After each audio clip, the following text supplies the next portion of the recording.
একাদশ দ্বাদশ শ্রেণীর পদার্থবিজ্ঞান বইয়ের স্থির তড়িৎ অধ্যায়ের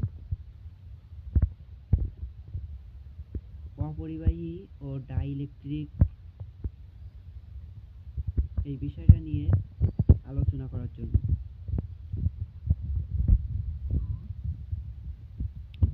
সর্বপ্রথম আমরা জানব যে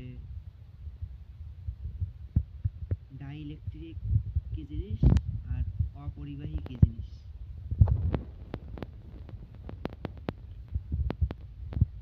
দেখুন এখানে আন্ডারলাইন করে দেওয়া আছে হাইলাইট পেন দিয়ে যে সকল ডাইইলেকট্রিক অপরিবাহী, কিন্তু সকল অপরিবাহী ডাইইলেকট্রিক নয়। যে সকল অপরিবাহী পদার্থকে তড়িৎ ক্ষেত্রে স্থাপন করলে পোলারায়ন ঘটে তাদেরকে ডাইইলেকট্রিক বলে।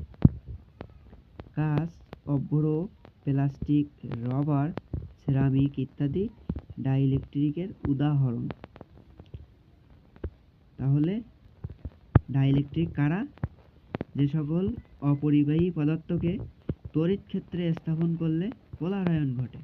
পোলারায়ন বলতে কি? ধনাত্মক আর ঋণাত্মক প্রান্ত প্লাস মাইনাসের সৃষ্টি হয়, সেটা ডাইইলেকট্রিক। অপরিবাহী পদার্থ তড়িৎ অপরিবাহী, তাই তড়িৎ প্রবাহে বাধা সৃষ্টি করতে অপরিবাহী পদার্থ ব্যবহার করা হয়। আর ডাইইলেকট্রিক হচ্ছে উচ্চ পোলারাইজড অপরিবাহী, তাই শক্তি সঞ্চয়ের জন্য ডাইইলেকট্রিক পদার্থ ব্যবহার করা হয়। তাহলে কিসের জন্য? শক্তি সঞ্চয় করার জন্য ডাইইলেকট্রিক পদার্থ ব্যবহার করা হয়। ডাইইলেকট্রিক পদার্থ দুই ধরনের হয়, পোলার বা মেরুবর্তী ডাইইলেকট্রিক ও অপোলার বা অমেরুবর্তী ডাইইলেকট্রিক পদার্থ। এখানে এগুলো একটু সামান্য পড়ে নেবেন, যে হাইড্রোজেন, অক্সিজেন, ক্লোরিন ইত্যাদি অপোলার ডাইইলেকট্রিক পদার্থের উদাহরণ।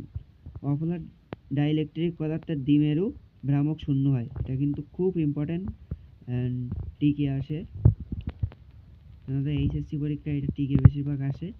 অপোলার ডাইইলেকট্রিক পদার্থের দ্বিমেরু ভ্রামক কি হয়? শূন্য হয়।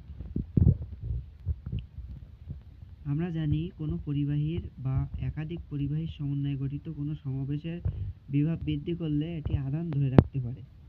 এ পরিবাহী বা সমাবেশকে বলা হয় ধারক। এরপরে কি আছে যে এটা কিন্তু ইম্পর্টেন্ট, ই সমান ভি বাই ডি, সেহেতু পাতদ্বয়ের বিভব পার্থক্য হ্রাস পায়। সুতরাং C by Q by V অনুযায়ী ধারকের ধারকত্ব বৃদ্ধি পায়।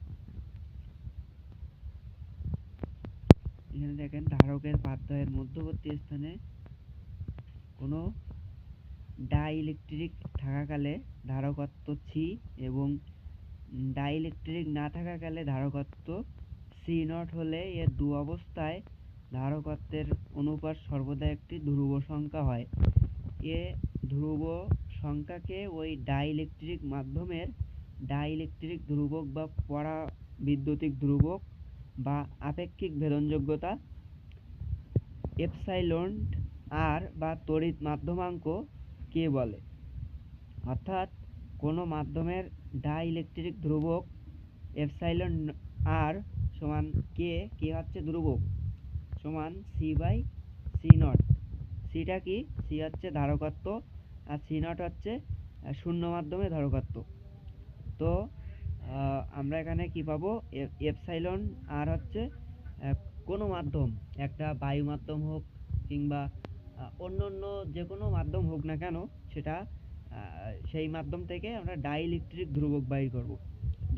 ডাইইলেকট্রিক ধ্রুবক, তাহলে এটা গ দাগে কিংবা ঘ দাগে আসতে পারে যে ডাইইলেকট্রিক ধ্রুবক এপসাইলন আর সমান হবে কে ধ্রুবক সমান C by C not. C হচ্ছে ডাইইলেকট্রিক পূর্ণ ধারকের ধারকত্ব বাই সি নট হচ্ছে ডাইইলেকট্রিক শূন্য ধারকের ধারকত্ব।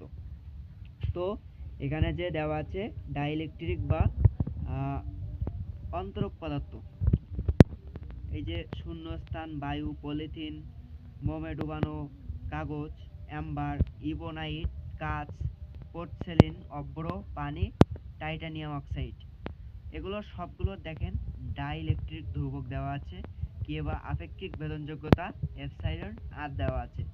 শূন্যস্থানে যেমন ছিল এগুলো কিন্তু মুখস্থ করে রাখবে, এইচএসসি পরীক্ষায় তো আসবে। আবার আপনারা যদি মেডিকেল কিংবা ইঞ্জিনিয়ারিং ভার্সিটির প্রিপারেশন নেন তাহলে এগুলো কিন্তু অনেক মোস্ট ইম্পর্টেন্ট, এগুলো কিন্তু পরীক্ষায় আসে, এগুলো কিন্তু মুখস্থ রাখতে হবে।